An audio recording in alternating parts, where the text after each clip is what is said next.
आज दिवसभरातील महत्त्वाच्या काही घटनांचा आपण या ठिकाणी सविस्तर माहिती घेणार आहोत। या ठिकाणी आज सगळीकडे चर्चा होती शिवसेना आणि धनुष्यबाण नक्की कोणाचं, यावरती महत्त्वाचा जो एक निर्वाळा आलेला आहे त्याच्या संदर्भातही आपण या व्हिडिओच्या माध्यमातून बघणार आहोत।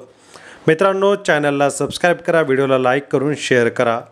भारतीय जनता पक्ष त्याचबरोबर ती शिवसेना आणि आज दिवसभर चाललेल्या अधिवेशनामध्ये नक्की काय घडलं तेच चला तर जाणून घेऊया आजच्या महत्त्वाच्या दोन राजकीय घडामोडी।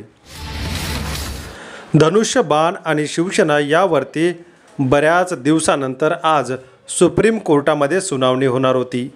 यातच सुप्रीम कोर्टाने थेट सांगितलं की आता अर्ज करत बसू नका, आम्हाला थेट आता निकालच द्यायचा आहे। शिवसेना कोणाची, धनुष्यबाण कोणाचं याच बाबतीचा निकाल आम्ही लवकरच देऊ। तसंच ऑगस्टमध्ये ठाकरेंच्या सेनेसाठी महत्त्वाची ही गोष्ट आहे की सुनावणी सुरुवात होणार आहे। ठाकरेच्या सेनेने मागणी केली की लवकरात लवकर स्थानिक स्वराज्य संस्थाच्या निवडणुकीच्या पूर्वीच हा निकाल द्यावा। यातच सुप्रीम कोर्टाने महत्त्वाचे शब्द वापरलेले आहेत। या ठिकाणी धनुष्यबाण चिन्ह अजूनही तो कोणाचा हे नक्की झालेलं नाही। तर दुसरीकडे आज दिवसभरातील बातमीनंतर पुन्हा एकदा शिंदेगडाचे मंत्री संजय शिरसाट वादाच्या भोवऱ्यामध्ये अडकलेले आहेत। तर दुसरीकडे त्यांचा पाय अजून खोला जाताना दिसत आहे।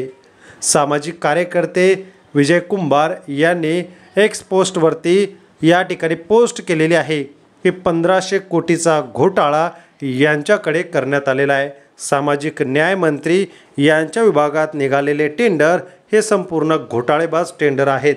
अशातच कशा प्रकारे अनियमितता याच्यातून आढळून आलेली आहे त्याची तक्रारही त्यांनी फडणवीस यांच्याकडे केलेली आहे आणि कारवाईची मागणी आहे।